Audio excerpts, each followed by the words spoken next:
Maqaan kiyya Dr. Nuruddin Sule teessoon kiyya magaalaa Atlaantaa Joorjiyaadha. Oromiyaa dhaqeetiin ture wanni hin dhaqeef hospitaala Ciroo daawwachuu fi hospitaala Ciroo daawwadhee dookumentarii dalagnee dhufne. Hospitaalli Ciroo kun rakkina inni qabu rakkoon uummanni keenya keessa itti jiru hospitaala kanarraa laaltanii akka hubattaniin barbaada.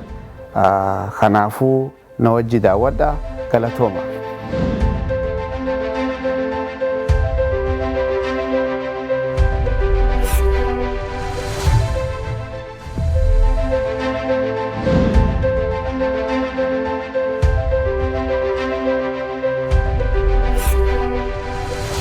There is a story, very unique story, one isinitti himu barbaadu. Sabboontuun amma kudhanii incidentii ishirratti gahee kun very sad story amma kudhaniin. Sabboontuu dhagaadhe. Akkamitti jechuuf? Gaara dhayxeet. Gaara baate. Dhagaa namni kaasee muka muree. Nama jalaa ka'ee.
Iddoon amma itti argamnu godina Harargee lixaa magaalaa Ciro hospitaala waliigala Ciro keessatti argamna. Hospitaalli kun bara 1969tti kan hundeeffame yoo ta'u, haalli ijaarsa hospitaalichaa kutaaleen isaa baay'ee dhiphataa ta'uu fi kan dullooman irra caalaan isaanii rakkoo dhiphinaa kan qabuu fi meeshaaleen wal'aansaa bal'inaan hospitaala kana keessatti argaman kan hir'atanii fi walgaa kan akka hin taane hawaasni hospitaala keessatti argine nutti himanii jiru.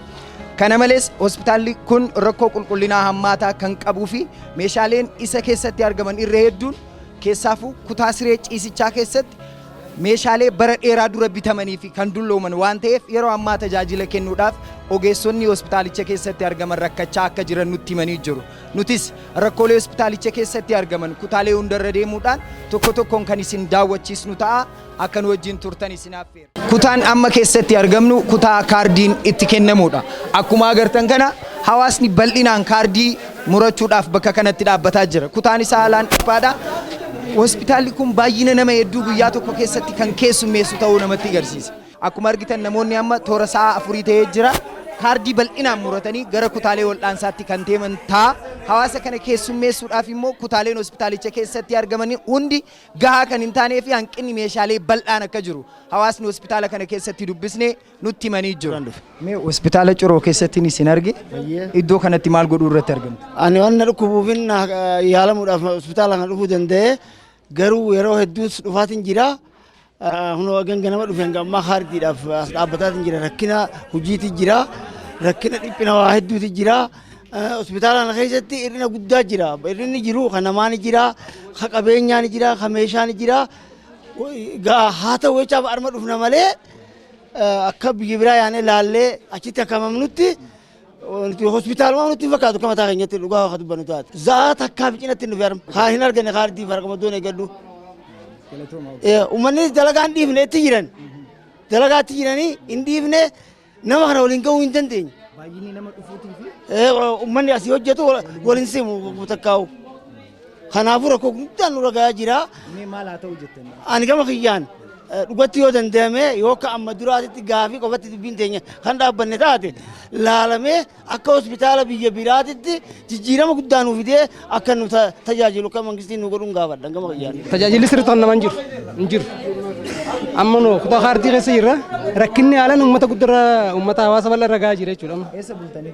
Mana siree bulle qarshii 250 kafallee bulle. Achi kafallee bulle. Ibsataas qabatanii? Eegee achi kafallee bulle waan takka. Ilmoodhaan fidee dhufee sa'aat akkattiin dhufee eegan dhufee tajaajila ilaamaan harkanne huno akkuma agartan kana waan takka tajaajila nagarreenti. Rakkoo jajjabduu hospitaala kana keessa jiru kun onumaa agartanii namni eega ganama dhufee ilaamaa akkanumatti as taa'u jira tajaajila takka illee harkanne waan asii fayyuu danda'an biyya biraa waraqaa kannanii fi deemaa jechuu jirani. Rakkina qabu jira, rakkina hin qabne jira, waan meeqaa jira. Tajaajila akka gaarii takka nuu godhan barbaanna nuti.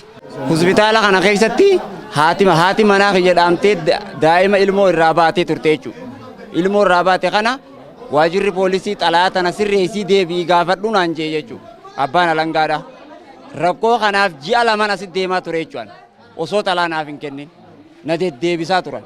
Yaadallee sanduuqa yaada barreeffamurratti illee yaada kanin ibsaa ture namni narraa qeebalee hin jiru jechuudha. Rakkoon hospitaala kana keessaa yoo laalle hospitaalli kun haalan bakka hospitaala qulqullina hin eeggamin jechuudha. Kan dhukkuba irraa fuudhan nama fakkeessisa mana fincaanifaa keessa yoo laallu taate. Hospitaalli kan itti fayyani malee kan itti dhukkubaan qabamanii miti jechuu barbaadite.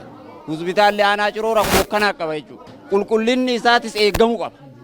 To'annaa fi hordoffiin hojjettootatis godhamuu qaba. Hojjettoonni as keessaa za'aa mindaa fi mallatteeffatu qofaaf dhufa jechuudha. Haala kana waan hin ta'iniif za'aa takka seenaniituma bayan ulaa bananiituma maqaa fi mallatteeffatan bayan jechuudha. Kanaan jaa hundi akka nuus irraa hunja bakka. Rakkoon aanaa kana keessaa rakkoo hammaata hawaasni rakkoo keessa galee jira bakka. Maqaan keenyu jaam? Kaddoomaa Majjaan. Eessarraa dhufte? Haasa'iyyaati. Yoom dhufte? Kalee makiinaan baddeessa nu buusee dachirraa makiinaa dhabnee ganama kana sa'a takka irra dhufnee sa'a lamatti waa jennee muran. Kaardii isaa meeqa mure? Zaalam. Hagammaa tajaajila argatte? Hin harkan. Maali rakkoon? Rakkoon xiqqoo motora irraa hofeetiin daa'imni na keessa ka'ee mana damsa achitti illee ilaalame. Garaa qabdaa? Saniin ol dabrichitti filaalii naan jedhanii gizee lamaan achi deebi gizee lachuuchi dhaqee filaalii malee rakkoo sirraa eeguun hin dandeenye. Lakkoo isaa furu dhaqiyyaniituma dhufnee as taa'u jira malee garuu hin beekne gaa. Wallaalamne ilaalamnee hin seenne. As nama wajjin dhufee namaan mana yaalaa kana fiduuf dhufee asitti yaalamuudhaaf dhufnee kaardii murannee kun taraa eeggachuu jirra. Rakkoon waan nidhaa hojjettoota haalaan rakkoo jira. Yeroo hedduu takka dooktarri dhugaadhaan seenaa ammoo garuu yeroo dheertuu sirraa fudhataa si teessee waan fudhachuudhaaf mootummaan inni tajaajilaa jechuu jira miti uummata kiyyaafii jechuu jira miti waan san ta'eef jecha waan barbaachisaa ta'e hunda guutuu dirqama qaba yoo karaa isaatiin ka ta'u ta'e jechuudha karaa mootummaatiin ka ta'u ta'e wallaan sarratti rakkoon hedduu jira bakka biiroo waan kana keessa waan san ta'eef jecha sirreeffatan haalaan gaariidha wallaan sarkachuudhaaf yeroo dheertuu sirraa fudhata egaa wallaan amtee booda dawaa bitachuudhaaf yeroo dheertuu sirraa fudhata dawuma sanuun hin bitadhee jettee dawaa san karaa seera qabeessaatiin waan bittu waan qarshii lama waan qarshii 15 kasii kannan dawaan gurguddaan uummanni keenya asitti itti fayyadamu hafayyaa isaaniitti wajji walgitu alaa bitama qarshii 100 meeqaan immoo maqaadhaaf hospitaala ja'ama faarmaasiin ni jira ja'ama maaliif ta'a kun sirreeffamuu qaba gibbii kana keessatti rakkoo guddoon faarmaasiistii دكتور اني اركتسي ولا انا دواء قرشي دبل ما دبس دي الا بتتمالي بوان بو اتكلم راسي دفتيتهم ولا انا مو قوفه يچولا وان سنتي ججو كوني ججيره مو قبا. This is an emergency room and IV da nama dhufe bakka hon qaban jechuudha. Akkuma agartanis look at the waan akkata ta'amu ala is exposed to outside. Yeah, bakki kun agarsiisu emergency room kana keessa bakki hin jiru jechuudha. Namni keessa tajaajilamuu qaba garuu outside on a bench haala kanaan namni tajaajilamaa jira jechuudha. Hospitaalli kun ama 55 isaati. Haalli immoo ama 55 hin fakkaatu. Hedduu nama gaddisiisa. Baay'ee kun emergency room keessa jechuudha. Patientiin akka gartan asii jira, achi jira, achis ni jiranii nam takka 2 3 4 5 6 7 roomii xiqqoo kana keessatti nama 7 emergency room fuudha jechuudha. Asis akka gartuu laale maashinni kun kamaaliiti? Oxygen concentrator. Oxygen concentrator maashinni as jira jechuudha. Akka gartuu waa hunda ni laalta. Roomii qulqullina roomii xiqqina isaa namni heddumina isaa. All right, this room is admission and discharge for this big hospital, which has been here for 55 years. When I say 55 years, that's a long time. Look at how small this is, like very small. Isaan moni himan mal godani asiti committee godani, they will explain to us. This room was designed for admission, discharge, and also licensing and the referral service were also done here.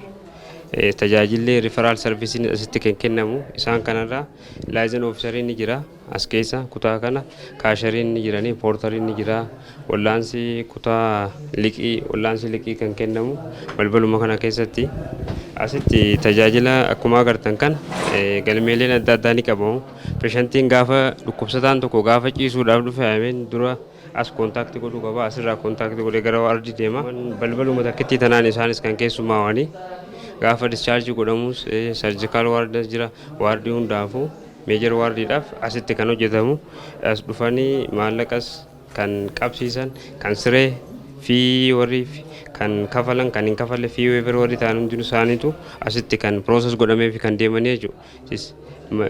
Kilaasiin xiqqoodha sarviisa kanaaf kan geessuu miti at least license officer biraa namoota isa jalattuu nama 3 4 kan barbaachisu adeemsa lamaatu as keessa jiraachuu qaba.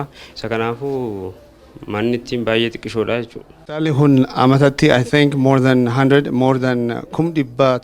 ol nama tajaajila. Hospitaala nama 100 ol tajaajilu ruumiin inni qabu kana. Muraakiyyaa anteeraansa asnaqaan jedhama. Hojiin kee license officerii. License officer kana keessatti admission fi discharge kan dalagamu ta'a. Sani alas referral linkage kan wal qunnamnu gama kiyyaatiin jechuudha. Asirratti galmeetiin adda addaa jirti. Galmeen dhukkubsataan tokko yommuu dhufu sireen jirti kun jirtu eega qulqullaa'ee booda akka dhukkuba isaa ka admit ta'us bakka itti ilaalame sireen admission irratti register ni godhama jechuudha. Register godhamee eega kaardii baafatee achi cisee booda tajaajila argatee eeguu discharge godhamus discharge ni jirti. Inni san beellamas kaatasaa akka dhukkubi isaanii yeroo saniif tajaajila kennamu hin dandeenye yookaan salphaa waan hin taaneef ka ta'u taanaan ka refer out ka ta'u taanaan registration ni qabna adda addaatti isarratti galmeessinee balaa tasaas godhuftu road traffic accident sarratti galmaa'ee ambulaansii kan qabnu taanaan ambulaansii qopheessinee bare referee linkage ega walid bifnee beeta haalli mijeessinee ambulaansii qopheessineeti ni gaggeessinaa jechuudha. Inni isa sun referral out irratti ni galmaa. Ega galmaa'ee booda san ni gaggeessina. San achi feedbackis akka achitti akka wal qunnamanii fi dafanii tajaajila akka argatan gochuudha. Referraalii yoo jenne in general baatitti yookaan immoo baatitti percentii hammam si fakkaata? Referral per day yoo jenne xiqqaan 4 guddaan immoo 14. kan sanitti tajaajilamuu dandeettii hospitaalli hin qabu kanaafuu asii eessatti dabarsa. tajaajillitti referral linkage hin qabna. referral specialized hospitaalat ni jiranii isaan wajjin Adamaa jira dhalu sanii achi ammas Addis Ababa keessattis waliin bilbilee minilik akka Turambasaa wani alert hundinuu ni qabna. Isaan wajjin wal qunnamtii gooneeti eegas booda wanni kun achitti jiru according to their cases na achitti ergina jechuudha. Irra hedduun uummanni asitti tajaajilamu uummata qotee bulaadha. Uummata jiruun amma jiru kun jireenya qaaliidha biyya tana. So isaaniif gaaga'ama jechuumaaf rifaraal kanumaahu asumatti ka dabarsinu yoo taate I think that's carraa gaariidha beekuun gaariidha galata. There is a story, very unique story waan isinitti himuu barbaadu. Sabboontuun amma kudhanii incidentii ishirratti gahee kun very sad story amma kudhaniin. Sabboontuu dhagaadhe. Akkamitti jechuuf? Gaara dhayxeet. Gaara baate. Dhagaa namni kaasee muka muree. Nama jalaa ka'e. Sokkee. Namni si tokko hin jiru.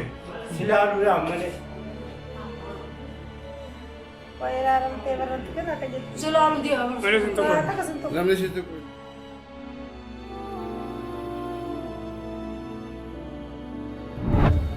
Dhagaan sun namaatu kaasee? Namaatu muka muree dhagaa mukatti hirkatee ta'a. Lafti gadi hojii ka'edhe.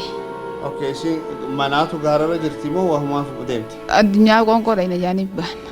Umri? Reena itti ijoolleedhaan wal kaasaniiti gaara dhaqan. Waa dalaguuf moo atabachuuf? Qoonqoo addunyaa dhaynaa jaanii ijoollee akka isiitiin wal kaasanii. Qoonqoo jechuun? Loon horii eeguudhaaf. Okay. Eega akkana taate guyyaa meeqa amma? Baatii torba fixxee amma. Achi ogguma sana as fiddanii moo? Ogguma sana finne. Okay, sarara faginni isaa? Faginni ulaa qonneeti malee fageenya hin qabu. Okay, milli haa muramtu asitti jennaan hin muramtu jettanii? Hin muramtu inni ariifarii deemaa nu hojja. So Adaamaa deemtanii? Adaamaa deemnee Adaamaan bakka Finfinnee dabraatte. Finfinnee dabarsinee sibiilaanidhaan. Okay. Sibiilaanidhaanii akka ji'a tokkoo fi guyyaa 15 guggeessu. Milli siin fayyuu ni murraa jaan. Hin muramtuu jeetin didii bakka. Isiinis hin muramuu nin du'atte.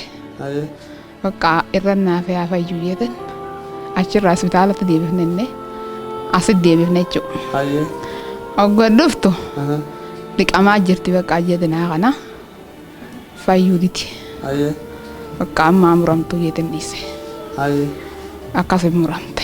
Okay, amma wanna ishee irratti gahee kanaan atis abbaan ishiis ijoollee dhiistanii Adaamaa Finfinnee deemuu kanatti rakkinni jiru jireenya keessan irratti wanni fidee maal? Wanni isin qunname yoo nu hubachiiste. Wanni nu qunname? Ijoollee gaafa qaaqantuma dhiifne akka biratti takkumaa jira. Isummaa naa fayyitu inni bira teenya gaara akkoo garuu nama qabna. Eeyyan dura gaa jirti. Akkasi. Akkasi bakka isiin illee tabaruu didde sun aamuramoo fayyaati jab barbaada hatte ani saa fayyituu jeetin bakka jala muree disse. Sabboontu waan jettu ni jira? Baddu? Waajii? Wanni guddaan waan rabbi jee malee hin ta'u. Illi ijaaraa dhagaan nadhee gaaraan akkaasanii. Hayyee. Taphachuuf deemtanii gaararratti? Qoonqoodha. Reeguu finnee baadhi. Okay. Saaba galii baanii jechuudha nuti. Warraa. Hagguu baanu sani. Gufuu murtee. Dhagaa achiin konkolaachifte. Dhagaa guddaadha? Okay. Achitti osin cawuu dura lafa dhee. Hayyee. Achitti dhufee na dhee. Hayyee homaa miti, okay? Rabbi si haa fayyisu homaa miti. Rakkinni wanni isin fide maal? Rakkinni isin fide? Eson gara gabutin eson Qur'an demu. Mujadde khafed chin rofa. Achira kullu fa gara khashat soti kala. Eso gara khashate. Muga jofe mugna rabi. Achira kullu mitargabe. Yero tikalle torobo fidne. Isadika. Amma baka ondo se odes gize otale machi devia. Chora ne sawan daima te wan taum benyef. Uga khoda gugu fidiye. Sayna rafne ono ranoto chama baye. Chora isa surgery godani. Okay. Okay, kun inpatient room idamiti. Oga admit godani hata asiti they are admitted as a patient. Rooming kun tikina tika isani gartani rooming kana kaisa is about 8 patients. 2 bakataka jira different disease. Jechung ya wantaka no santain. They came for different reasons. Sickness in isani. So isani tifi ammas idame family isan egu wajolalte. This is very suffocated. Dukumana takorra to kabirahu dabru danda hali jiruhun hala rakoda siren isani kagartani. You can see there is no vent. There is so many rakina adadajra jolle namagudda adadatu rumi toko kaisa jira jechura sema malman Yosef ለምን ጉዳይ ነው የመጣው? ይችል ይታማብኝ ነው 8 አመቷ ነው የልብ ኬዝ አለባት ስንት አመቷ ነው 8 አመት ነው ኦኬ የልብ ኬዝ አዎ ስንት ጊዜ እዚህ መጣለች እዚህ ለመጀመሪያ ጊዜ የልብ ህመም አውቀውላት ወደ አዲስ አበባ ሪፈር ጻፉልኝ ጥቁር አንበሳ ክትትላላት ግን በትንሽ በወር ውስጥ ቢያንስ አንድ ወር በየወሩ እዚህ እየመጣች የመታከም ነገር አላት ኦኬ እዚህ ምንድነው የሚያደርጉላት መድኃኒት ነው መድኃኒት ያደርጉላታል አንዳንድ ነገሮቿን ደግሞ እንደገና ይከታተላሉ እዚህ ያሉ ዶክተሮች 8 አመቷ ነው አይ ከጀመራ 8 አመቷ ነው ከጀመራ 8 አመቷ ነው 15 አመቷ ነው 15 አመቷ እኔ በዚህ ሆስፒታል ውስጥ አሁን በሽታው የተለያየ በሽታ ነው እዚህ ቦታ ያለው ግን ሁሉም ሰው እዚህ ነው አንድ ላይ ነው ያለው ምንም አይነት ኬዝ ያለው አንድ ላይ ነው ቁጭ ያለው እሷ ለልብ በሽታ ነው ያመጣናት ምናልባት ደግሞ ሌላ በሽታ ይዛል ትሄድ ይችላልች የሚታወቅ ነገር የለም የጉበት ችግር ሳምባ ሊኖር ይችላል የተለያዩ በሽታዎች አሉ ግን አንድ አይነት አይደለም በሽታው እዚህ ምን እንቀመጥበት በተለያየ በሽታ የተያዘ ሰው አንድ ክፍል ውስጥ አለ ለተዛማጅ በሽታ ሊጋለጥ ይችላል ስለዚህ ቢያንስ ክላሱ እንኳን ቢቀያየር ሰፋ ያለ ቤት ቢኖር እንደገናም ደግሞ እንደ በሽታቸው አይነት እንደ ቢደረ በእድሜም ሴቶች በልጅነቱ እንደ በሽታውም ደግሞ ቢለይ በጣም ጥሩ ነበር አና ኦዳብልቱ ጉያሜ ቀጥርተን ይርጋሰንተን ኹዳል me dhuunfaa keessan nama dhukkubsatee fiddanii nama dhukkubsateen fidee as keessan jira guyyaa kurna kana me maaltu isin mudate akkana wanni na mudate hogga nuulaalaa jedhan konfoleessi nu taphatutti jira nama kanallee qixa sirriitiin gabbu'ee waan nuulaaluun qabu kanumaafuu nutilleen wanni irra ciifnu sibirtoodha sibirto ifumaafummas dhukkubsatatti kunnee dhukkubsata wajjin dhukkubsaturra jirra nama yaaluuf fiddaniiti kanumaafu nutummaanu dhukkubsaturra jirra maalirraa ka'eeti kun bakkatti kuni rakkinaagaa bakkatti ciisan dhabarraa bakkitti itti boqannu jirtu akkanarraa waan nama guyyaan raffisu rakkina halkan gachiifnu bikka rafnu qabneen kanarra ciimnaa isin waan nu qabu akka taabulla akkanama salmaan nu raffisa nu ciibsa barammaa waraafatu jiru ciisu jirra malee dhukkoonyee qabnu kun dhukkaaye qabbanti ni jirti qabbanaa gadi hin ciiftu waan afatteerra ciiftu hin qabdu gubbaa waan fudhatu hin qabdu jarri faaltiidha kana qabbanti si ciibsa kaartoona wanni irraa fudhannu firaashoo bitan ta'u as keessa ta'a. kana qabaa deessee jiru deessee dhalle ganuu ilmoo dhalteeti ilmoo dhadhu ilmoo asit dhalte hirna dhalu hospitaala moo manatti hirnatti soo ilmoo dhukkubamoo isin ilmoo dhukkuba asit soo rifaar godhanii hirnarra asii erganiin jechuudha okay ilmoo meeqaffaati kun hamma dhaltee saddeettaffaa seenaa bareeda rabbi haa fayyisu yaa doktora oromoo tabiyyaan keessa jirtan yaa doktora oromoo tabiyyaan keessa jirtan akkam garaa jabaatan kanamni kee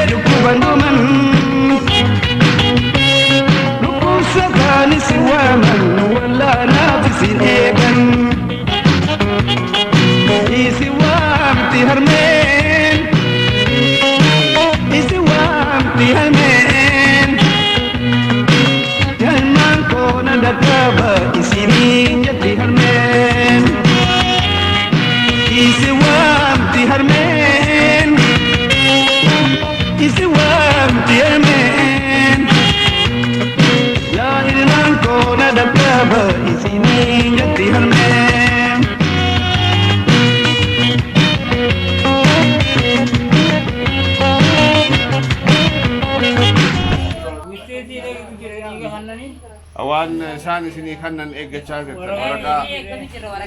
Okay. Saamee qe'ee gaas dhaabbatu. Warra laaboraatoorii kanaa sirriitti hojjetaa jiru. Okay. Haanirra haan tajaajila sirriitti nuu kennan akka gallu darban. Kun garuu jarri sirriitti kennan. Okay. Saamee qe'ee jirtan sa'a 5 garii sa'a 4 eeggachaa jirtan. Harmarra wayyaa'u haan akka nama darban sa'a 5. Lakki itti jiranii akkam godhan laal.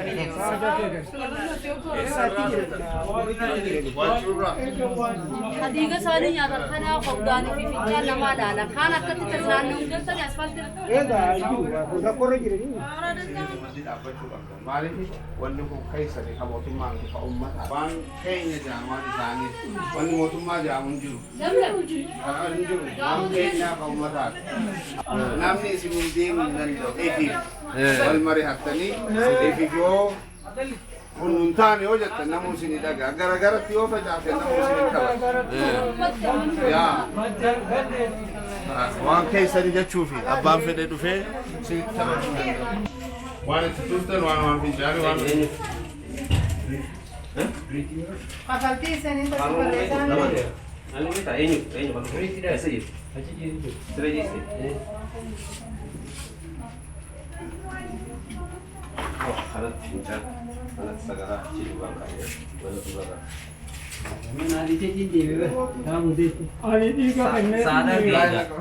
Saabota isiniin jennee mi sirriitti? Saabota warra jaamee mi? Ani ganama dhufee bara. Eenyu maqaan? Maqaan sadii Achirraa maqaan tiifi xiyyoo. Injiran kaachee. Inni gidduu taa'uuf jiru sibiilaadha sibiilaadha.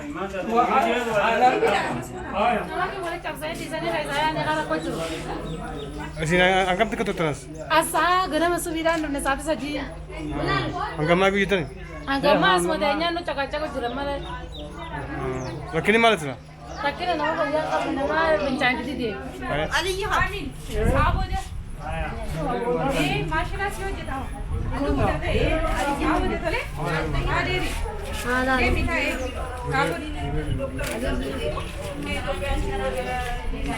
Nurse, doctor, physician assistants, pharmacists. You also milk out. Then we're gonna move to another state. It just needs a lot of work. One person start, and then it's gonna get bigger. Rural health professional, and then this you are giving it to your community. Helping one person is bigger than anything. In your agar material. Focando con la máquina de minera una. Eso rich. Que mi más dano la community lo va a mirar do hasta hasta. Cansa vale la madre. Pues fatale, das auch fit.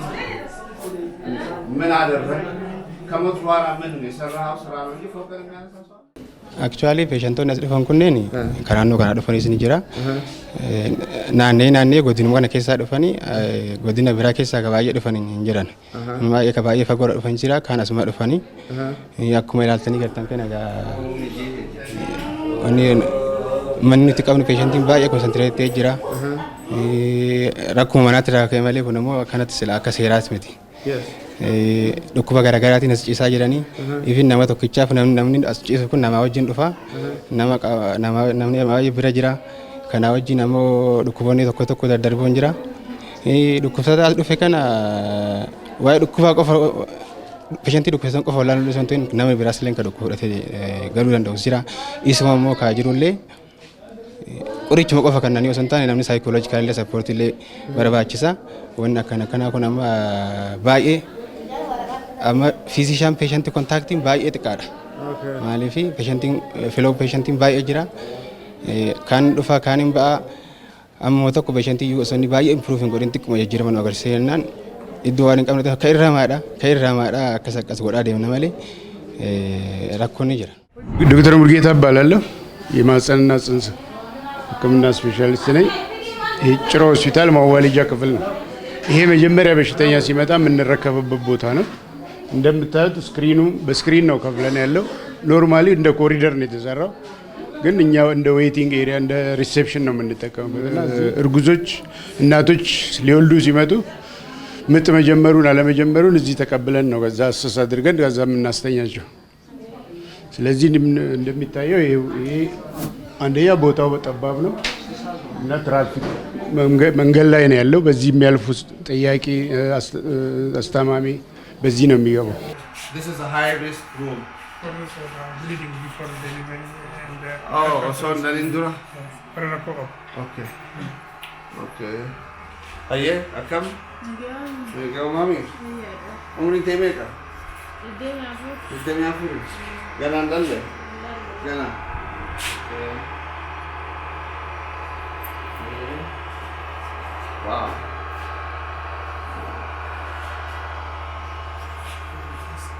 Namni ka jira jechuudha as keessa. This little room. This. Jo dekha tha. Huh? Tuguman ja. Baati mein ka tha. Torba fara. Garan ke tu garsi. Na garsi. Wow. Huh? Yeah. Esara tina no masih rayu pagora. Huh? Gabiba. Amma fa Milan mutan. Makina nu gara na mandin. Makina nu fa na mandin. Okay, achi boda asin mo. Amma family ti warri khaisan asjiram. Oga asjira na isa taan. Kela mo mana namamo. Ya jechu ya rakina hedu jira jechu la beta dalaga di sani mal di sani. Ilman di sani asqufan. ይህ ክፍል እንደምናየው 8 አልጋ ነው ያለው። በጣም ጠባብ ነው። ግን ለቶታል ኤሪያ እዚህ ጋር አሁን ሆስፒታላችን ስር ካችመንት ኤሪያው ወደ 1.2 ሚሊዮን ህዝብ የሚጠቀምበት ነው እና ከእርግዝና ጋር የሚመጡ ኮምፕሊኬሽኖች አሉ። የደም ግፊት የምንለው አለ። በአሁኑ ጊዜ በአንደኛ ደረጃ እናቶችን ሞት የሚያመጣው ነው። ሁለተኛ የሚደሙ እናቶችም የሚተኙት እዚህ ነው። ስለዚህ አንደኛ በቂ አይደለም ቦታው። እንደምታዩት በጣም ነው የሚያንሰው። ኬዞቹን አሁን በምናይበት ጊዜ አሁን ለምሳሌ እችኛው ኬዝ በጣም ክሪቲካል አይሲዩ ነበረ መተኛት የነበረበት፣ ግን ኦብስቴትሪክ አይሲዩ ስለሌለን እንደ ዋርድ ውስጥ ነው እያስተኛን እያከምን ያለ ነው። ብዙዎቹ ተርፉልናል። የተወሰኑት ያው ያሉበት ሁኔታ በጣም አስቸጋሪ ሁኔታ ላይ ነው እያከምን ያለ ነው። እንደ ኢሚዲየት ፖስት ኦፕሬቲቭ የምንጠቀምበት አንዳንዴ 6 ሰዓትም ሳይቆዩ ሊወጡ ይችላሉ። ኬዞች ከመጡ ቀጥታ ዲስቻርጅ ነው የምናደርጋቸው። ምክንያቱም አዲስ የመጡት ከስር መግባት ስላለባቸው እና አልጋው በጣም ያንሳል። 5 አልጋ በጣም ለኦፕስ ራሱ በቂ አይደለም። እንደምታዩት ቤቱ ምንም ሞኒተር የለውም፣ ምን ነገር የለውም፣ ባዶ ቤት ነው። ይሄ ሰከንድ ስቴጅ ሩማችን ነው። እንደምታዩት 2 ኮች ብቻ ነው የሚሰራው እና ቤቷንም እንደምታዩት ያው ጠባብ ነች። ሲሰራም ለዚህ ለማዋለጃ ሳይሆን ለሌላ ፐርፐስ ነበር የተሰራው። ግን ያው አማራጭ ስለሌለን እዚህ ማዋለ ሰከንድ ስቴጅ አድርገን ነው የምንጠቀመው። በቀን ሆስፒታሉ ከ30 እስከ 35 እናቶች ይወልድበታል። ግን በ2 ኮች ነው ይኑላ ሰርቪስ የምንሰጣለን። ርቀቱ ከኦፕሬሽን ክፍል አጠገቡ የተያያዘ መኖር ነበረበት፣ የለውም። ሲስት ለመስራት ስንፈልግ ሌላ ነገርም ስንፈልግ ኮምፕሊኬት ሲያደርጉ ብሊድ ሲያደርጉ ከወለዱ በኋላ ቲር ምናምን ሪፔር ለማድረግ አንዳንዴ ያለ መደንዘዣ ነው የምንጠቀመው። ምክንያቱም ከኦአር ጋር ያለው ርቀት በጣም ረጅም ርቀት ነው። ሲስተር ፊርኖስ hangam hospitaala kana keessa amma meeqa dalayte? Amma 8. Amma 8. Okay. Hospitaala kana amma waggaa akkana gartu jechuun haala uummata tajaajilu hedduminaan wanni kun gahaadha jettee ni laata rakkoo jiru waa hunda yoo nu ibsite. Gahaa miti. Jechuun rakkoo jirurraa kanumaan fayyadamna malee gahaa miti. Rakkoo jiru takkaa lama naa himi. Koociin nun akkuma gartan kana koocii 2-3 jira as keessa kunillee rakkoodha. Oguu keeziin itti baay'ate suruma irratti deessisna. Bakkuma jiranitti sireenni jira. Farsteeji achitti cibsina. Yoo rakkoote jalaan kaasaa qulqulleessaa akkasii fayyadamna. Yoo wanni haalaan cimaa yoo ta'e achuma deessisna zeeta akka takka. yaa hoggaan laaluu meeshaalee ilaalee akkuma waanuma jiruun fayyadamaa jirtanii malee akka staandaardii hospitaalaa miti jechuudha si galee. Waanuma qabdanii wanni kun waanuma qabdaniin asumatti giloova gootanii waanuma jiru malee akka hospitaala staandaardii addunyaa yoo laalle yookaan Afrikatti yoo laalle wanni kun hin fayyadamu jechuumaaf hin sinje. Emergency medication. Emergency medication. Bakka san as ilmoon hoggaa dhalate hogguma san katti keessan. Radiator. Yaa weetii isaatii fi tempereecharaa fi waan adda adda. Geejii weetiin ni jira. Achillee ni jira weetiin. Okay, fridge only hun. Can you see all how look at how long this thing is? Can you see it? You see that, right? Everything you lalte, everything laltu. Hospitaala kun amma wanna kana yeroo dhibban deddeebi'uutti jira amma 55 inni magaalaan tun magaalaa guddittiidha akka saniin kun delivery room is very wrong yoo gama salaalte maskoonni achiin cabaadha yaa maskoonni cabaadha yoo gartee is a delivery room oo laalte venting qabu yookaan waan qabbaneessi it's very sophisticated isn't it just look at that of the wall akka sanii staff hamma nammeeqaatu dalaga guyyaa nam 8 jira galgala hoo galgala nama 4 halkan nama 4 guyyaa nama 8 ruumi dila kana hunda ummata dila kana hunda ana kallaletti moo the birth dhabuun heddummaatee jira gaalalu magaalaa especially haalaan amma inumaa xiqqoo wayyaa'e malee keeziin haalaan baay'eedha. Yaa arkeetiin bara nama hedduu nambara laaleetiin is very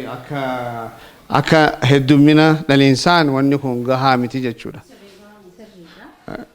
Okay, one gama keetiin wanni kun nu jijjiiramee gaariidha. So jechuun rakkoo hedduudha rakkoo ni beekna. Garuu wanni yoo kun jijjiiramee jiru dalagaa teenyas nuuf laaffisaa jaraafis uummata dhalaneefis rakkoo isaan qaban wanta godha jettee yaaddu maaltu jira? Rakkoo hedduutu jira. Uummanni keenya qotee bulaadha. Oggaas dhufanillee huccullee qabatanii dhufanii duraan gargaarsa tokko tokkollee ni jira. Jechuun akka huccuu daa'imaallee katti marru. Hoggasiif marree akkatti kanneenullee ni jira duraanii amma immoo inni akkasii takka hin jirtu huccuma isaan fidan saniin marree kannina sunillee rakkoo kochii akka laaltan kana yeroo baay'ee gaafannee turre kochiin akka nu hidamu kunilleen akka nu jijjiiramu haala moofee jira xuraa'ee jira yeroo baay'ee gaggaafachaa turre hanga ammaa immoo jijjiirama nagarree kanallee nu jijjiirre. Nu ida'uu dhiisiti kunillee nu jijjiirame kochii kanarra kurraa kanarra daleena jechuudha. Uummata dhaluu dhufe kana akka laalee glooviidhaan haala isin fayyadamtaniin hoggaan laalu it's not safe. Isinumaafuu jechuumaaf isin jee akka laalee it's not safe if you see wanni isin hammam dartii tahee yoo nama ciree that's for health that is wrong. qulqullumina mana qulqulleessuu hin dandeessu because already there. ያው ዴሊቨሪ ኮቾቹ ቢቀየሩልን ጥሩ ነው አስፈላጊ ነው። እዚህ ወላድ የሚበዛበት ኤሪያ ነው። በጣም ነው የሚበዛው እዚህ ሆስፒታል ወላዶች ካችመንት ኤሪያ በጣም ይመጣሉ። አሁን ይሄን ሰሞን የቀነሰው ሜስ ሂርና ስራ ስለጀመረ ነው። ፕራይመሪ ሆስፒታል አለ እዛ ስራ ስለጀመረ እሱ የለም አሁን ቀንሷል ትንሽ እንጂ በጣም ነው። እኛ በቀን 24 ምናምን ነው የምናዋልደው እዚህ 24 17 የዛኔ ስናዋልድ ወዲያው እየተሯሯጠን ነው እየቀያየርናቸው አልጋ ላይ ሁላ እናዋልዳለን። ይሄ አልጋ በማጣት ነው አሁን ቢግ ሰፕ የሆነው እንጂ ይሄ ከወለዱ በኋላ መቆያ ክፍላችን ነው።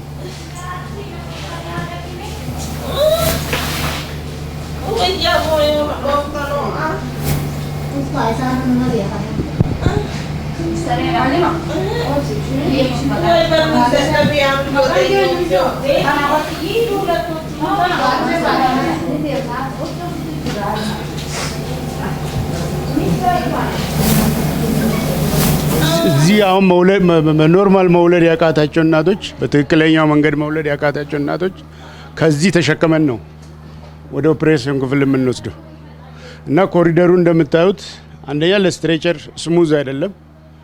ሲሆን በትክክለኛው ቢሆን ቴራዞ መሆን ነበረበት፣ ግን አይደለም። ራፍ ሲሚንቶ ነው። እንደዚህ የተቆፋፈረ ቦታው ላለው በዚህ ላይ ነው ይዘን የምንሄደው። ሩሚን kun neonatal intensive care unit jedhama. Bakka inni irraa dhufanis rifaraara hedduu qabna. Fakkeenyaaf hospitaala Asaboot irraa ni dhufanii, Hirna irraa ni dhufanii, Galamsoo irraa iskeeziin dhufu ni jira. Akkan harkutti waa sadii moo afur qabdanii hedduun rakkina jira jechuudha. Wanni kun gahaa miti. Asabooti Hirnarraa asiin gadirraa kan dhufan yoo ta'e akka guddina isaatiin hospitaalli kun amma 55 eega ijaarame wanni kun gahaadha. Ammas rakkina jiru sanis nu ibsi. Wantoonni jiran kun dhugumatti gahaa miti. Bakkeewwan irraa rifara ta'anillee Asabootii fi Galamsoo fi Hirna qofa osoo hin ta'in buufataalee adda addaarraayis gisee ilmoon osoo bakka hin geenye dhalatti rifar godhamanii ni dhufan. Rakkinoonni nuti jiru tokkoffaarratti ruumuma kanaa ibsuu ni dandeenya. Ruumiin keenya kun haalaan xiqqaadha. Meeshaaleen barbaachisan inkubeetaraa jira, warmaaraa jira, raadiyeentormar kajannuun san jechuudha. Sanillee gahaa miti. Itti deebinee ammas oksijiinota adda addaa kan fayyadamnu jira. Oksijiinni kan nuti silaa sirriitti barbaannu ruumii kanaaf siliindaraan oksijiiniidha. Sanillee hin qabnu konsantireetara siliindara jechuun oksijiinii 100% isa. San ORirraa yeroo barbaachisaa ta'e gizee ni harkanna garuu hanqinni ORis waan jiruuf jecha akka barbaannetti harkachuu hin dandeenyu. Konsantireetara kana fayyadamna xiqqaa. Isiniif je'ee ramadamee hin jiru jechuudha. Kanuuf jee ramadamee hin jiru. Kanuuf jee ramadamee wanna kanaa jira. Konsantireetara kanaa jira. So you guys share with the emergency room? There is no supply at this area, so we transport from Finfinne. Okay. So that the transport godhama yeroo irratti 100% cylinder achitti guutamee dhufa gaman. Yoo jechuun kiyya yoo amma rabbiin godhin yoo heddumminaa dhufe jechuun peeshantiin ni unita yoo ijoolleen dhufan akkanatti gahaa miti jechuudha. Sirriitti gahaa miti. Akkaataa itti jalqabinsa waardii kana jalqaba irratti namoota afuritu argamee buufata hospitaala kanarraa leenji'anii gisee dhufan. Duuti baaniin waardiin kun akka jirutti obsa ture. Obsirraa akkanatti irraa fudhataniiti gammaash takka waardii kanatti jalqaban. Malee saniif jaamee hajaarame miti. Namni I know ijoolleen tun waan as jirtuuf nama sa'aatii 24 wanni kun staffiin jiraachuu qabame.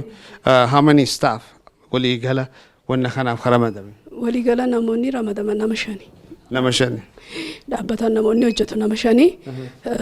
Naayitii irratti nama tokko dirqama waan nu barbaachisuuf waardii biraarraa sinnu biraan ramadame namoota lama ta'aniiti halkan bullaa guyyaa immoo akkuma jirrutti hojjenna. Beebiin tun amma Galamsoo hospitaalarraa riifar taate guyyaa 4 achi ciistee Galamsoo hospitaalarraa dhufte guyyaa 4 achi ciisee dhufe. Laaboraatooriin achi waan hin jirreef asiin nu biratti ergan. Jaawondisiidha kalarri qaameesii kun yaloo ta'ee dhufe ganaa guyyaa muraasaas nu bira tura jechuudha. Ganaa amma laaboraatooriin egaa wanta godhamee dhiigni dhufamee rizaaltii dhufu as jira. Egaa rizaaltii booda maabii riifariin Finfinne ta'uun ni mala. Yookaan immoo asuma keessa ta'uun ni mala. Akka nama tokkotti akka as hojjetaa asitti wanni ati dhaamsa dabarsitu yoo jiraate. Dhaamsiin naan dabarsu yoo jiraate guutumaa guututti akkumaan jalqabeemetti waardiin kunu gahaa miti. Wanna kanaaf waan ta'eef jalqabumayyuu kana dura haroomfannee meeshaalee barbaachisus akka gargaarsatoo jiraate jechuudha. Wantoota akka oksijiinii, beedillee, inkubeetara, raadiyeentormarii akkaneen akkanallee yoo arganne baay'ee natti tola dhaamsa kanaan qaba. Yaa doktora Oromoo kabiyyaan keessa jirtan yaa doktora Oromoo kabiyyaan keessa jirtan akkam garaa jabaatan kan namni kee dhukkuban dhuman dhukkubsa kaanis waaman wallaanaaf isin eegan. Sister Wasanii Baayisaati. Anuun kun Arsii Boqojjii. Arsii Boqojjiidha. Asii eega hojii jalqabde. Waggaa 5 as kutaa kana immoo waggaa 4. Okay. Hirna Asabooti kanneen hunda hin qabani wanni maashina san gartee sana ilmooti. So hundi isaanii as dhufan jechuudha. keezin eezalla harjette akkaataa ishiin natti himte Oromoo kana kanas firaasha kanas lafa buusnee baay'ee yaa haala jiruun gargaara jennee kana faala faciisanii tajaajilamanii deemu. Lafarratti isin tajaajilaman jechuudha. Ruumii kana keessa tokko lama sadii afur shan nama jaha nama shan. Nama shan. Rakkoo adda addaa jira jechuudha kana ala. Kanaan ala yaa kan as jiru kana kan nu laallu kaa. Yaa inni jechuun isaan irratti jara isaanuma irratti rakkoo hedduutu.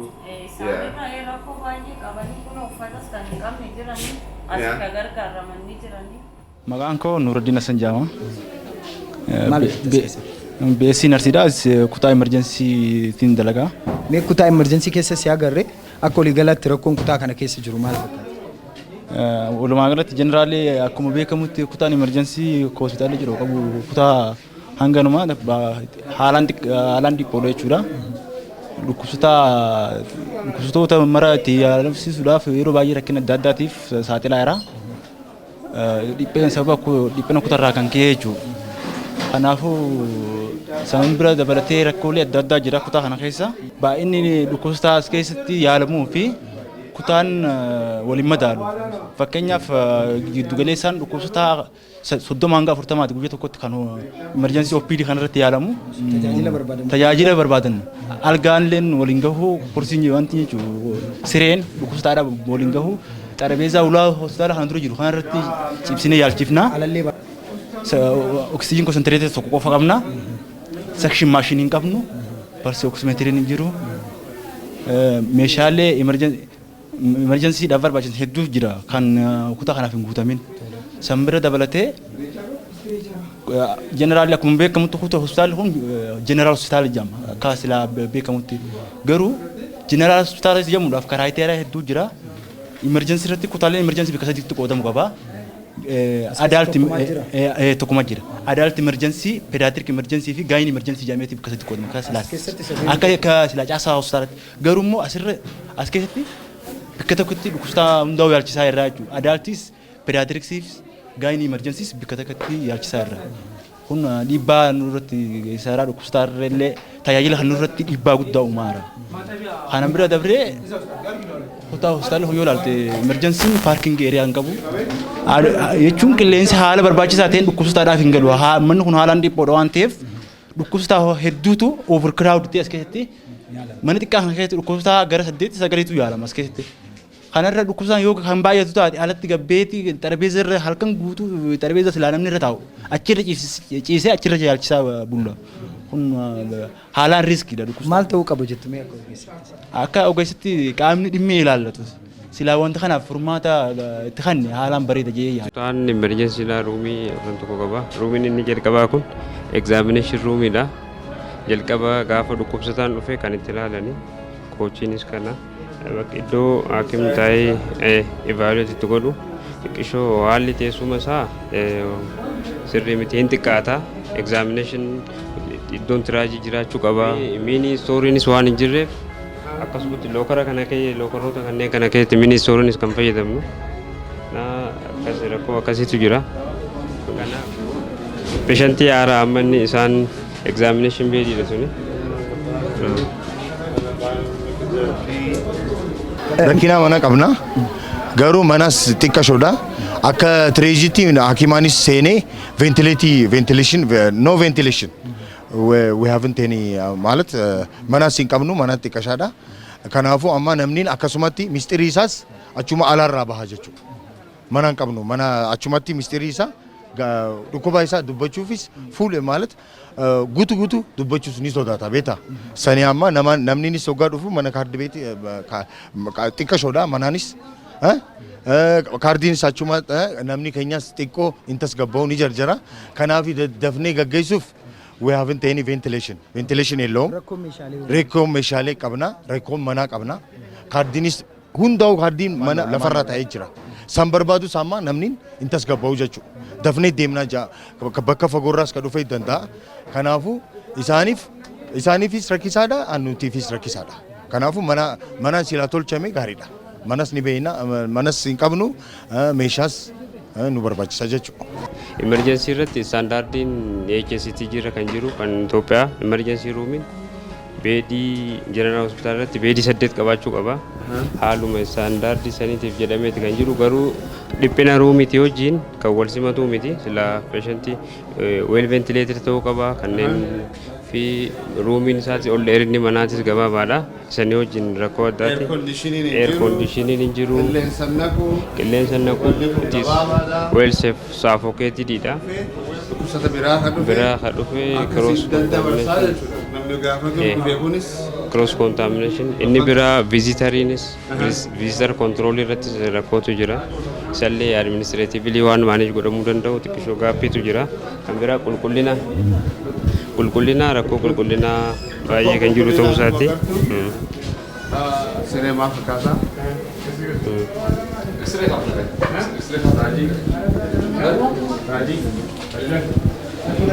Ventilator. Very suffocated. Wanni kun bakki kun olaalte jechuudha. Amma as laalii giloovaa jira.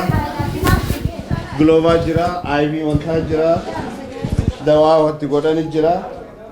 Kun amma jechuudha you are exposedha jechuudha. Namni amma nama dhukkubsataa gaafatee dhufe yoo harka wanta godhe you are exposing dhukkubaaf jechuudha. Kun oksijiin konsantireetariidha.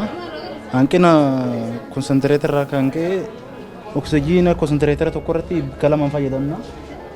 Akka tasaa hanqina irraa kan ka'e asirraan qaxxalame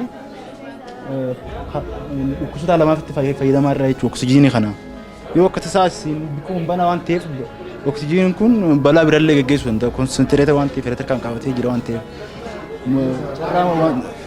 Biraa waan dhabneef kan itti fayyadamaa irraa istiin yoo dhukkubsataan tokko itti fayyadamaa ta'e dhukkubsataan lama yoo tajaajilu ta'e illee dhukkubsataan sanii ol itti dhufuu danda'a. Baay'ina dhukkubsataatii fi konsantireetarri nuti qabnu baay'ee waliin madaalu. Baasni guddaan nama 50 fa'aa garagalee dhufaa in case ni heddummaata accidentii hedduu jira Harargee keessatti yoo dhufe emergency roomii sun gahaadha uummata san tajaajilu wanni kun gahaadha. Kun walumaa galatti akkuma beekamutti oksijiin konsantireetarii nuti qabnu tokko qofa fayyadamaa irra hanga ammaatti dhukkubsataan balaan tiraafikaa yookiin arriiteen rood tiraafik asidantiin yoo uumamee dhufee seedin juuri hedduu jira yeroo san dhukkubsataa saniif itti fayyadamuudhaaf dhukkubsataa hunda hin ga'u kana qofaa miti balaa adda addaatu jira balaa elektirikaal barni ta'uu danda'a balaa hedduutu jira kan gartee oksijiinii barbaadu. Kan irratti baay'ee nu rakkisaa raan gammaan tanatti osoo qaamni dhimma ilaalu wanta kana furmaatti nu kanne haalaan bareeda jedheeti yaada. Iddoon amma itti argamnu kutaa emerjensii fuula duratti argamna. Kursii irratti illee taa'anii ogeessonni yeroo kursii irra sireen hanqatee kursii irra taa'anii yeroo isaan wal'aanan agarree jira. Kana qofaa miti akka ogeeyyiin jedhanitti kutaa keessaayis ala baanee kursii namni alatti irra keessummeeffamu irra illee ciibsinee gaafni nuti yaallu ni jira jiru. Duraan dursee maqaan kiyya Dr. Nuraddiin Suleedha. Ani dhufee teessoon kiyya Atlanta Georgia magaalaa US Georgia jiraadha. Hojii hospitaala Ciroodhaafin dhufee akkuma Iohpa irratti Washington DC irratti goonetti namuu hojii ofii fudhatee deemee nuti immoo ijoolleen Harargee gamtaadhaan hospitaala Ciroorraa achirraas akkasumatti itti fufuuf yaadannee dhufnee saniifin dhufee hajaan jeessanii wanni amma si gaafadhu duraan dursee maqaan keetii hojii gahee keetii hospitaala kanatti maali what is your status on this hospital? Galatooma adilleen maqaan kiyya Dr. Jibril Mahamad Hassani kan hin jiraadhu as magaalaa Ciroo Harargee lixaa Oromiyaa keessa jiraadha. Kan hin hojjedhu taayitaan kiyya medical director hospitaala waliigalaa Ciroo ta'eetiin hojjechaa jira. Maqaan kiyya Aliyyaa Ibraahimin jedhama. Hospitaala Ciroo keessatti gaheen kiyya hojii gaggeessaa hospitaalichaati jechuudha yookiin hojii gaggeessaa olaanaa hospitaala Cirooti jechuudha. Biiroon eegumsa fayyaa godinaa fi biiroon eegumsa fayyaa Oromiyaa carraaqiin godhan yookaan godhaa jiran ni jira. First kana naa deebistu dhibdeen dhukkubsataan irra caalaa hospitaalli kun halaa which one is? Irra guddaan dhukkuba keezii jechuudha dhukkubsataa keenya as fidu rakkoo dhukkuba infekshin yookiin dhukkuba daddabraa ilbiisota xixiqqaadhaan daddabru.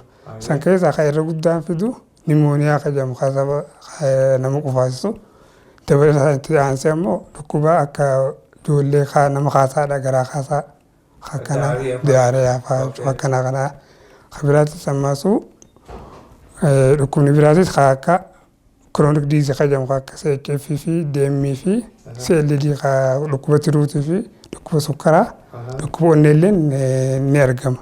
Garuu hedduminaan kan nu bira fidu dhukkuba daddabaraa ilbisa.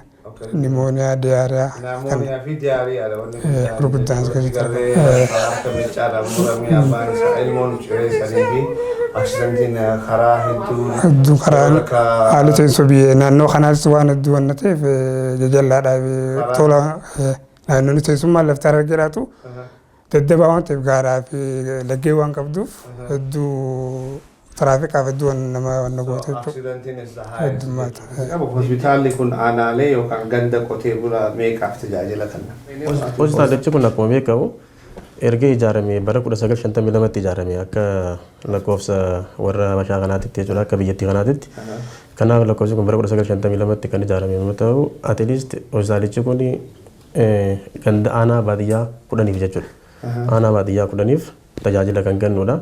Kana jechuun gara uummata miliyoona takka tuqaa ja'a ta'ee kaachimentii hospitaala kanaa jala uummanni baay'inni uummataa jiru miliyoona takka tuqaa ja'a jechuudha. Miliyoona takka tuqaa ja'a oli kan jiru. Garuu elektiif sarjariidha wajjin wal qabatee fakkeenyaaf jechuudha baqaqsanii yaaluu gurguddaa kanas keessatti jiru seeneerota hedduu qabna nuti hakiimoota hedduu. Kanaaf uummata godina Harargee keessa jiranii fi naannolee ollaatti illee jiran jechuudha. Asiin Affaar nu daangeessa, Harargeen Bahaa asiin nu daangeessa. Naannolee kanneen hunda dabalatee uummata miliyoona 2.6 oliif tajaajila kenna jechuudha. Elektiif hospitaalli Ciroo kun. Kanaaf hospitaalichi kun aanaa baadiyyaa kan kaachimentii kana jalatti qabamee jiru aanaan 10. Aanaan 10 aanaan magaalaan jirtu hospitaala kana jala jirtu magaalaa 21. Ardaan baadiyyaadha jechuudha. Ardaan baadiyyaa jennaan yookiin gandi baadiyyaa hospitaala kanatti ni fayyadama. Amma kaarentii dhufee kittibaatiidhaafis haa ta'u tajaajila da'umsaatiifis haa ta'u dhufe daayirektiili kallattiidhaan hospitaala kanarraa fayyadamu ganda 161. Ganda 161 ganda baadiyyaadha jechuudha kun. Ganda magaalaa 21 ganda baadiyyaa 163 waliigala ganda 284 kan aanaa kurnan kana keessa jiran jechuudha. Aanaa ollaa kanaa jala kan jiru ganda 284 jechuudha ganda baadiyyaadha yookiin araddaa jennaan nuti araddaa baadiyyaa 284 hospitaala kanatti fayyadamaa jechuudha kallattiidhaan. Kallattiidhaan uummata naannoo Somaalee, uummata naannoo Affaar, uummata godina Harargee Bahaa jechuudha. Godina Harargee Lixaatti kan jiru hospitaalichi kun kan keessatti argamu. Kanaaf godina Harargee Bahaatti asiin fayyadama. Asiin immoo godinni Baalee jira karaa burqaa diimtuutiin karaa hawwii guddinaatiin. Kanaaf walitti qabatee godina kana hunda uummata miliyoona 2.5 oliif tajaajila kennaa jechuudha karaa walii galee.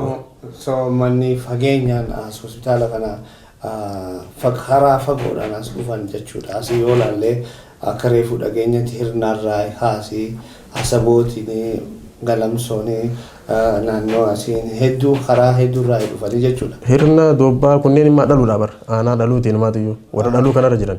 Afreejilii warri hospitaalonni kun namni tajaajila kan dhufu burqaa diimtuutirraa dhufa. Amma burqaa diimtuutirraa hospitaalli biraa achitti amma ijaaramaa jira kana. Achirra aanaa kiiloomeetira 250 aanaa dhufu nama dhufuutu namoota dhufanii tajaajila asitti argataniitu jira. Kiiloomeetira 180 daaruu labu machaaraa fa'aa jechuudha. Achirraa dhufanii namoota tajaajila argatan jiru. Asiin immoo gara Affaarii fi Awaashirraa asumatti tajaajila argatanii gara kiiloomeetira 150 akkas toora kana jechuudha kan ta'u. Kanaaf at least avreejiidhaan jechuudha aanoota gartuu hospitaala kana tajaajilan gisee ilaalu gara kiiloomeetira 78ti.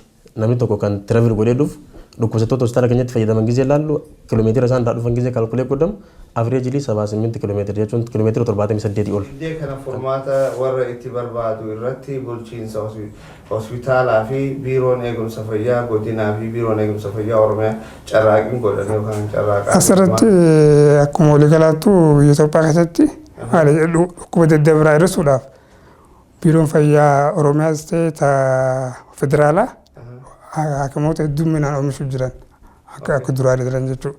Dabalataanis hanga danda'ametti baay'ee hanga danda'anii ramadaa jiranii inni ijoo adda addaatiinis kanaanis hanga danda'ame gargaaramuu jiran nutis akka keenyatti waan dandeenyu akka hospitaala keenyaatti qabeenya mootummaan baay'ee xumuramu dabalattis hanga dandeenye galii nuti as keessaa qabnu dabaluudhaan hanga dandeenyetti tattaafachaa jirra jechuudha kan hir'isuudhaaf.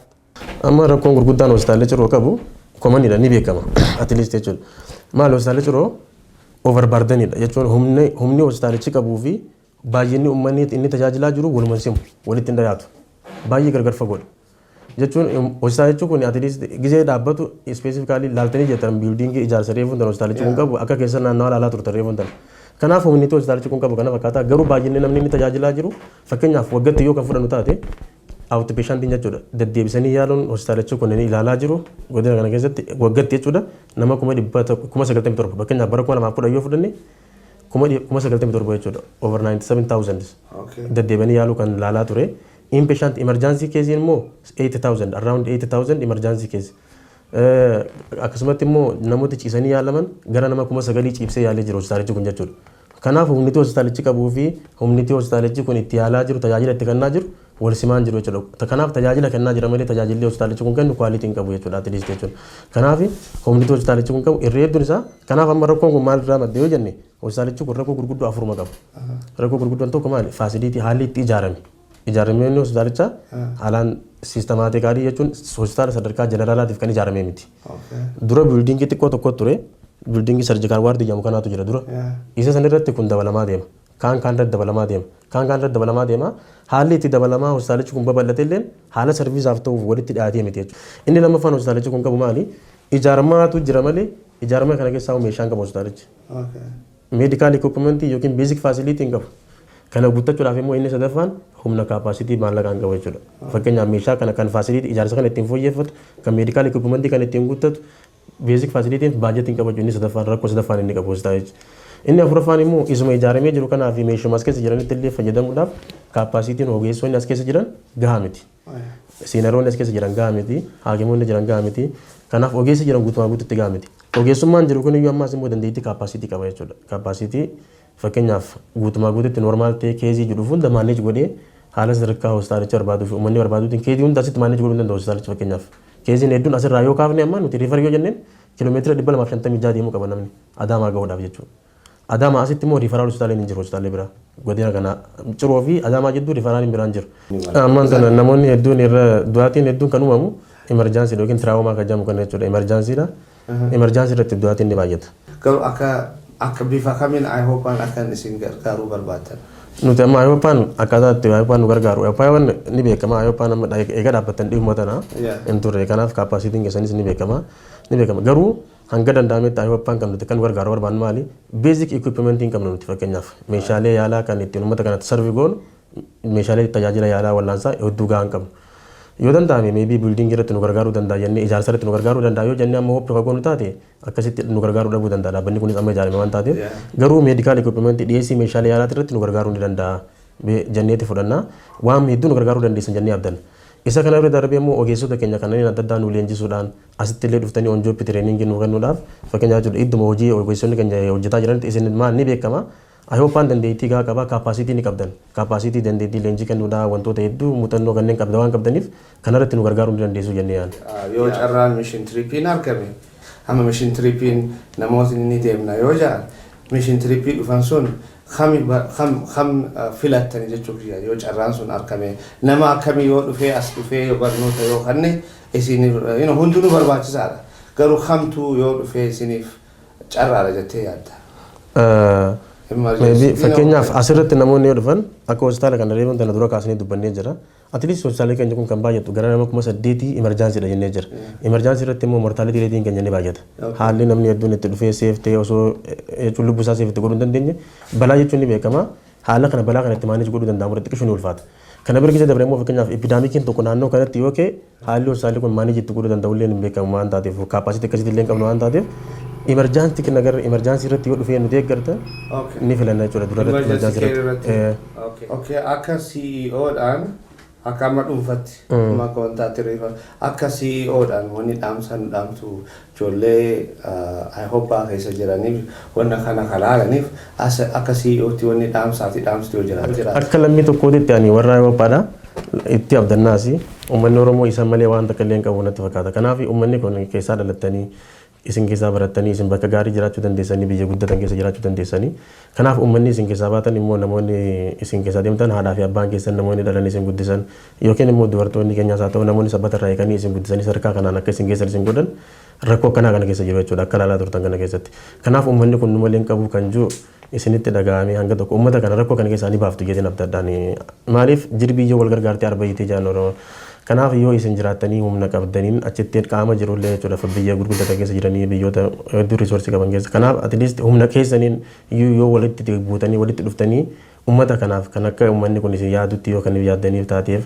uummanni kunis nu malee hin qabu jettanii kan yoo akkasitti gamtan taate kanaaf waan hedduu gargaaruu dandeessu jedhee yaada jechuudha kanaaf uummanni kun isin malee homaa takka illee hin qabu hanga dandeessan fedhinnaa keessanii walitti dhufaatiin nu gargaaraadha yaada jechuun qaban. Kabiyyaan keessa jirtan yaa doktora Oromoo. Kabiyyaan keessa jirtan.